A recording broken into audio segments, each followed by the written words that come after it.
अस्सलामु अलैकुम वरहमतुल्लाहि वबरकातुहू। दोस्तों, मैं आपका होस्ट, आपका दोस्त सैयद रिजवान एक बार फिर से आपकी खिदमत में हाजिर हूँ एक नए इंटरव्यू के साथ। ये इंटरव्यू सर रेहान अल्लाह वाला इनिशिएटिव के तहत किया जा रहा है और अभी तक मैं 13 इंटरव्यू कर चुका हूँ और आज मेरा 14वां इंटरव्यू है। और आज मेरे साथ जिन मोअज़्ज़िज़ शख्सियत ने ज्वाइन किया है, जो जिन हमारी बहन ने ज्वाइन किया है, उनका नाम है आशिफ़ा अस्साम, जो फैसलाबाद से हैं और ग्राफिक डिज़ाइनर हैं, ट्रेनर हैं, टीचर हैं, डिजिटल मार्केटर हैं। इनसे बातचीत करेंगे और इनसे पूछेंगे इनके बारे में कि क्या कर रही हैं, इनका क्या काम है, किस तरह बच्चों को सिखाती हैं, इनके बारे में, इनकी लाइफ जर्नी के बारे में इनसे बातचीत करेंगे। प्रोग्राम का बाकायदा आगाज़ करते हैं। अस्सलामु अलैकुम वरहमतुल्लाह। वालेकुम अस्सलाम। जी आशिफ़ा मैम, कैसी हैं आप? ठीक हैं? अल्हम्दुलिल्लाह, आप ठीक हैं? जी अल्हम्दुलिल्लाह, अल्लाह का करम। आशिफ़ा मैम, सबसे पहले इंटरव्यू शुरू करने का जिस तरह आपको पता है कि सबसे पहले मैं आपका एक मुख्तसर सा तारुफ़ लेना चाहूँगा कि ऑडियंस को बताएं कि आपका नाम क्या है, आप कहाँ से हैं और आप क्या कर रही हैं, आपकी तालीम क्या है। थोड़ा सा एक मुख्तसर सा तारुफ़ चाहिए था, आपका तारुफ़ दे दें। जी ज़रूर। मेरा नाम आशिफ़ा अस्साम है, मेरा ताल्लुक़ फैसलाबाद से है। मैं मदर हूँ और माशाल्लाह मेरे 4 बच्चे हैं। इसके अलावा मैं ट्रेनर हूँ एडवांसिंग एंटरप्रेन्योर, वहाँ पे मैं पॉडकास्टिंग की क्लासेस लेती हूँ और कैनवा और एआई की क्लासेस लेती हूँ। इसके अलावा मैं ट्रेनर हूँ एबीसीडी वर्कशॉप की एट जीएसक्यू और मेरा अपना स्कूल है आशिफ़ा ऑनलाइन स्कूल, तो जिसमें मैं बच्चों को कैनवा एआई सिखाती हूँ, पॉडकास्टिंग की क्लासेस देती हूँ और डिफरेंट टीचर्स हैं मेरे पास जो इंग्लिश की क्लासेस देते हैं, सोशल मीडिया मार्केटिंग सिखाते हैं। मतलब एक पूरा स्कूल है जिसमें आपको हर सहूलत और हर स्किल सिखाई जाती है। चलें, गुड। अच्छा, इसके अलावा मैं आपका ग्राफिक डिज़ाइनिंग का जो सफ़र है उसके बारे में जानना चाहूँगा कि ग्राफिक डिज़ाइनिंग आपने कब शुरू की, कहाँ से सीखी? और इसके अलावा ये इसमें आपका जो मैंने डिज़ाइंस देखे माशाल्लाह से एक क्रिएटिव प्रोफेशनल डिज़ाइन है, तो ये आपको कब ख़्याल आया कि आपने ग्राफिक डिज़ाइनिंग करनी है और इसमें जो है इस लेवल तक जाना है, इस हद तक आगे जाना है? तो आपको कब शौक़ पैदा हुआ, कब आपने ग्राफिक डिज़ाइनिंग स्टार्ट की? जी, वैसे मैं ड्रेस डिज़ाइनर थी पहले, तो मैं ड्रेस डिज़ाइनिंग करती थी। बच्चों के स्कूल के जो इवेंट ऑर्गेनाइज़ होते हैं, उनकी डिज़ाइनिंग करती थी ड्रेसेस की। तो जैसे-जैसे वक़्त बदला और ऑनलाइन स्किल ज़्यादा चलने लगे, तो मैंने भी सर रेहान की डिफरेंट वीडियोज़ देखी और फिर मुझे लगा कि मुझे भी इस फील्ड में आना चाहिए, क्योंकि ड्रेस डिज़ाइनिंग तो मैं ऑलरेडी कर रही हूँ, तो वो कलर स्कीम्स और वो सब का मुझे पहले से ही पता था। फिर मैंने कैनवा स्टार्ट किया, सर अमीर पॉपकॉर्न वाला से मैंने सीखा, कैनवा का कोर्स मैंने वहाँ से किया और सोशल मीडिया मार्केटिंग का कोर्स भी मैंने उन्हीं से किया। फिर साथ मैंने खुद से इंडिविजुअली अपनी पॉडकास्टिंग की लेना स्टार्ट कर दी कि जैसे सर रेहान की वीडियोस मैंने देखी थी और उन्होंने कहा कि पॉडकास्ट करना और कनेक्शंस बिल्ड करना और अच्छा बोलना बहुत ज़रूरी है। तो ये मैंने इंडिविजुअल स्टेप लिया फिर और मैंने पॉडकास्टिंग स्टार्ट कर दी। तो उसका इतना अच्छा मुझे पॉजिटिव रिस्पांस मिला पॉडकास्टिंग से कि सबको जो एक बेसिक थीम पॉडकास्टिंग का जो बेसिक थीम था, लोग उससे हट रहे थे। मतलब सब पॉडकास्टिंग तो कर रहे हैं लेकिन एक ट्रैक नहीं है उनके पास, एक मिशन नहीं है। तो इस चीज़ को फिर मैंने सिखाना शुरू कर दिया कि आप कैसे अच्छा बोलें और कैसे एक मिशन को लेके चलें और जो मिशन आप चाहते हैं उसी मिशन पे ही काम करें, बजाय आप डिफरेंट टॉपिक्स लें और उस पर बोलें और सिर्फ बातें करें। तो पॉडकास्टिंग को एज अ मिशन आप चुनें और उसी मिशन के पे अमल करते हुए जो आप चाहते हैं आप वो कर सकते हैं। तो मैंने सिखाना शुरू कर दिया फिर। जी बिल्कुल, बड़ी अच्छी आपने बात करी। इसके अलावा मैंने आपके जिस तरह डिज़ाइन देखे, आप ज़ाहिर-सी बात है पहले आपने अभी कैनवा सीखा, कैनवा से पहले आप ग्राफिक डिज़ाइनिंग इलस्ट्रेटर पे और फ़ोटोशॉप पे करती होंगी।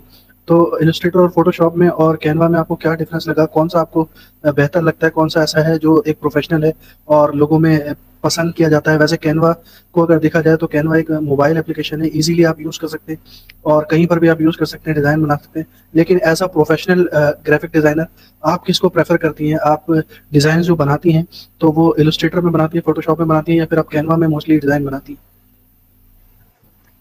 जी, हम तीनों चीज़ें यूज़ करते हैं, इलस्ट्रेटर, फ़ोटोशॉप और हर किसी का अपने फीचर्स हैं और अपनी डिज़ाइन जब प्रिंटिंग के लिए काम करना हो तो फिर हमें फ़ोटोशॉप और इलस्ट्रेटर करना पड़ता है। लेकिन कैनवा बहुत आसान है, स्पेशली एक न्यू पर्सन के लिए कि जो अभी इस फील्ड में नया आया है, तो ऑलरेडी बने बनाए ग्राफिक्स हैं जिनको वो बआसानी चेंज करके उनमें तब्दीली करके उनको अपना डिज़ाइन बना सकता है। और मतलब स्टार्ट के लिए कैनवा बहुत आसान है और इसमें भी अप टू डेट्स हर कुछ टाइम बाद आ रही हैं और इसमें हमें ज़्यादा एप्लीकेशंस और वैराइटीज़ मिल रही हैं, तो कैनवा को भी हम नज़रअंदाज नहीं कर सकते। तो ग्राफिक्स में मोस्टली कैनवा ही यूज़ करते हैं क्योंकि वो कम टाइम टेकिंग है और थोड़े टाइम में हम ज़्यादा चीज़ें बना सकते हैं। फिर इसके अलावा कोई प्रिंटिंग का काम है या कोई बिल्कुल ही यूनिक और अच्छी चीज़ चाहिए जिसमें खुद बिल्कुल सब कुछ डिज़ाइन करना है, तो फिर इलस्ट्रेटर और फोटोशॉप। जी बिल्कुल, आपने बहुत अच्छा जवाब दिया। इसके अलावा मेरा जो ये सीरीज़ होती है वे फ़ेसबुक की, तो मेरा जो ज़्यादातर मकसद होता है, जो मेरी टीम है, वो बिज़नेस के रिलेटेड लोगों से सवाल करता हूँ, क्योंकि मेरा जिस तरह प्रोग्राम है बेस्ट टॉक। तो मैं आपसे ये पूछना चाहूँगा कि ग्राफिक डिज़ाइनिंग को एज़ अ बिज़नेस किस तरह यूज़ कर सकते हैं और किस तरह उससे अर्निंग कर सकते हैं? उसको एज़ अ टूल किस तरह यूज़ कर सकते हैं? एक अच्छी इनकम किस तरह कमा सकते हैं? कुछ आप इस बारे में कुछ बताना चाहेंगी? जी, आप जो भी बिज़नेस आप स्टार्ट कर रहे हैं, आपको सबसे पहले तो वो बिज़नेस ऑनलाइन ही लेके आना है। तो सबसे पहले आपको लोगों को अवेयर करवाना है कि ये चीज़ है जिसका बिज़नेस मैंने स्टार्ट किया है, और उसके लिए आपको डिज़ाइनिंग की ही ज़रूरत है। ज़ाहिर है, आप थ्रू पोस्ट्स आप रोज़ बनाएँगे, रील्स बनाएँगे, तो उसके थ्रू आप लोगों को अवेयर करेंगे कि ये वाला बिज़नेस है जो मैं स्टार्ट करूँगा। तो इसकी अवेयरनेस के लिए भी तो आपको ग्राफिक्स ही चाहिए। तो ग्राफिक्स आप बनाएँगे तो आप लोगों में अवेयरनेस क्रिएट करेंगे और अपने बिज़नेस को ऑनलाइन लेके जाएँगे।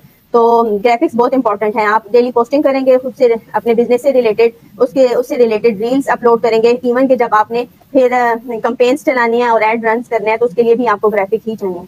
तो ग्राफिक डिफरेंट फील्ड्स में काम आती है। इसके अलावा अगर यूट्यूब है तो यूट्यूब पे आप थंबनेल बनाएंगे। अगर आप जैसे आप बिजनेस स्टार्ट करें तो आपको बिजनेस के लिए लोगो चाहिए, तो लोगो भी तो आपको डिजाइन करवाना है। तो ये डेली बेसिस पे हर वो चीज है। जैसे लोगो लोगो तो एक दफा आप बना लेंगे, आपके बिजनेस का लोगो है, लेकिन पोस्ट आपको हर रोज चाहिए, और रील्स भी आपको वीक में 1 और 2 चाहिए, जिससे आपकी अवेयरनेस क्रिएट होती रहे कि ये वाली चीज हम बेच रहे हैं। तो ग्राफिक्स जो हैं आपकी बिजनेस के लिए बहुत ज्यादा जरूरी हैं, और इनके थ्रू आप इसी तरह बेच सकते हैं, जैसे पेज मैनेजमेंट करके, कि किसी का भी पेज मैनेज अगर आप कर रहे हैं बिजनेस के लिए, तो उसके लिए भी आप पोस्ट बनाएंगे। तो ये सब ग्राफिक्स ही हैं जहाँ पे ग्राफिक का काम हो रहा है। तो रील्स भी ग्राफिक्स में ही आती हैं। तो ये सब वो चीजें हैं जिनके थ्रू आप अर्न कर सकते हैं, पेज मैनेजमेंट कर सकते हैं बिजनेस के लिए, और अपने बिजनेस के लिए भी आपको ग्राफिक्स के जरिए ही आप अपने अपने बिजनेस को आगे बढ़ा सकते हैं। अच्छा, इसके अलावा जो आपने जिस तरह बताया आप वर्क कर रही हैं, आपका जो वर्क है तो वो मोस्टली सोशल मीडिया के थ्रू आप कर रही हैं, या फिर आप फ्रीलांसिंग के जो प्लेटफॉर्म्स हैं जिस तरह फाइवर है, अपवर्क है, फ्रीलांसर है, इससे भी आपको ऑर्डर मिल रहे हैं? और इसके बारे में कुछ बताएंगे कि किस तरह फाइवर, अपवर्क और फ्रीलांसर से जो है ऑर्डर्स वगैरह ले सकते हैं? जी, इस टाइम सबसे बेस्ट प्लेटफॉर्म लिंक्डइन है। लिंक्डइन से आपको मिलते हैं, वहाँ बहुत सीरियस और बिजनेसमैन है। तो अगर आप डेली पोस्टिंग जो आप फेसबुक पे करते हैं वही पोस्टिंग आप लिंक्डइन पे करें ना, तो वहाँ से आपको क्लाइंट्स मिलते हैं, क्योंकि वहाँ जितने बिजनेसमैन हैं उनको जो चीज़ रिलेटेड चाहिए वो आपको वहाँ से मिलेगी। फाइवर और अपवर्क और इन चीज़ों पे टाइम टेकिंग चीज़ें हैं कि आप गिग्स को बना के रख लेंगे, फिर आपको ऑनलाइन होना पड़ेगा, और फिर मतलब इन चीज़ों को भी हम नज़रअंदाज नहीं कर सकते। लेकिन जो डेली पोस्टिंग के जरिए आपको क्लाइंट्स मिलेंगे वो आपको फेसबुक से मिलेंगे, इंस्टा से मिलेंगे, या लिंक्डइन से मिलेंगे।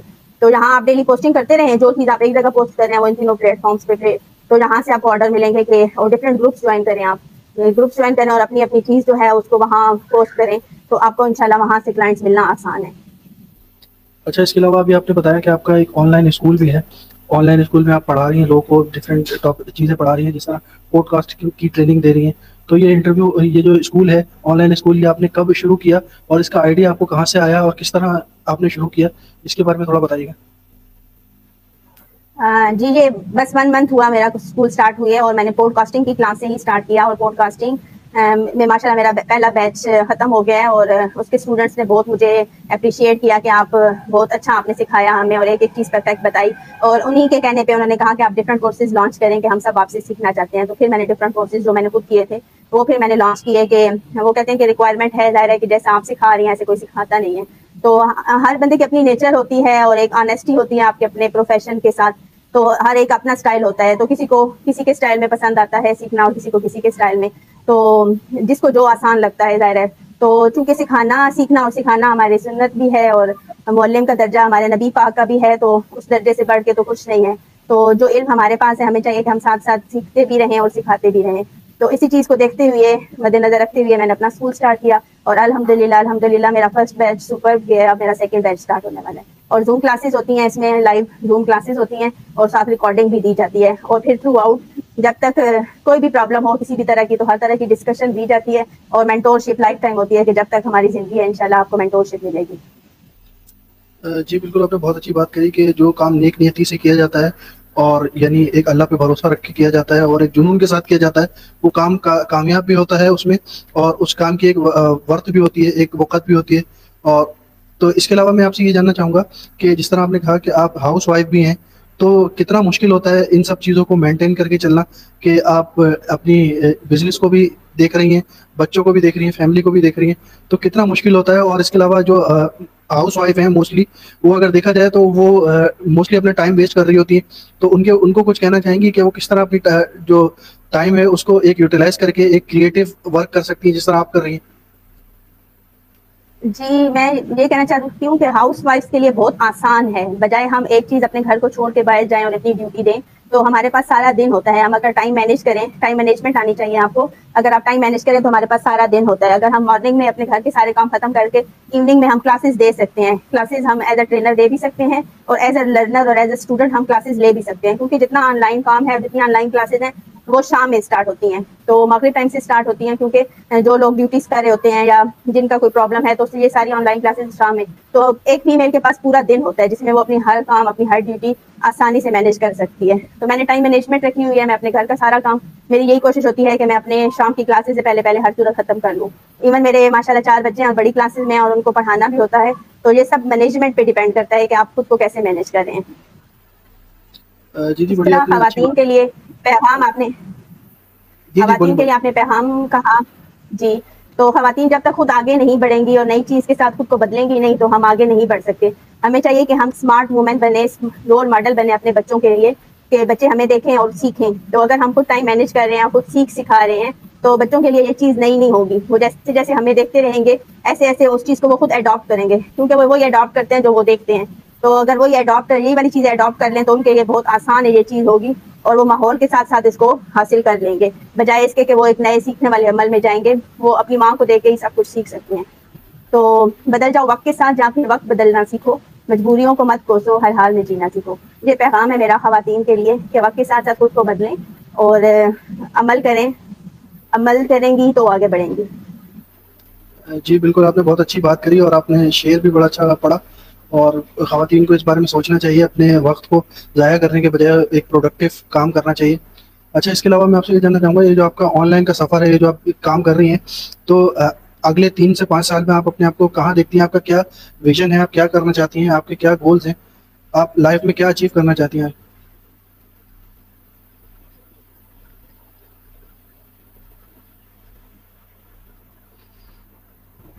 जी, इंशाल्लाह अगले 5 सालों में मैं एक बेहतरीन और अच्छा टीचर ही खुद को देखूँगी, कि मैं जो मेरा मिशन है एम्पावरिंग पाकिस्तान और स्किलफुल पाकिस्तान, तो इंशाल्लाह मैं जितना मेरे हिस्से में आएगा, मैं वो चिराग अपने हिस्से का जला रही हूँ और इंशाल्लाह जलाती रहूँगी। तो स्किलफुल पाकिस्तान है और इंशाल्लाह स्किलफुल पाकिस्तान करना है, यही मिशन है मेरा, यही विज़न है। चलें, आपसे बात करके बहुत अच्छा लगा। और अभी वक्त की थोड़ी सी कमी है, मैं भी थोड़ा मसरूफ़ था, वरना यूजुअली जो इंटरव्यू है वो तकरीबन 25 टू 30 मिनट होना चाहिए, लेकिन मेरी कुछ वक्त की मजबूरी है, वो थोड़ा इशू है। तो मैं इंटरव्यू यहीं पे ख़त्म करना चाहूँगा, और आपका बहुत बहुत शुक्रिया अपना कीमती वक्त देने के लिए। और इंशाल्लाह दुआ है और उम्मीद करते हैं कि इंशाल्लाह अल्लाह ताला आपको और ज़्यादा कामयाबी दे, और आपके जो ये वर्क है इसमें मज़ीद खैर व बरकत अता फरमाए। इसी के साथ इजाज़त चाहूँगा। अल्लाह हाफ़िज़। अस्सलामु अलैकुम व रहमतुल्लाह। अल्लाह। अल्लाह हाफ़िज़।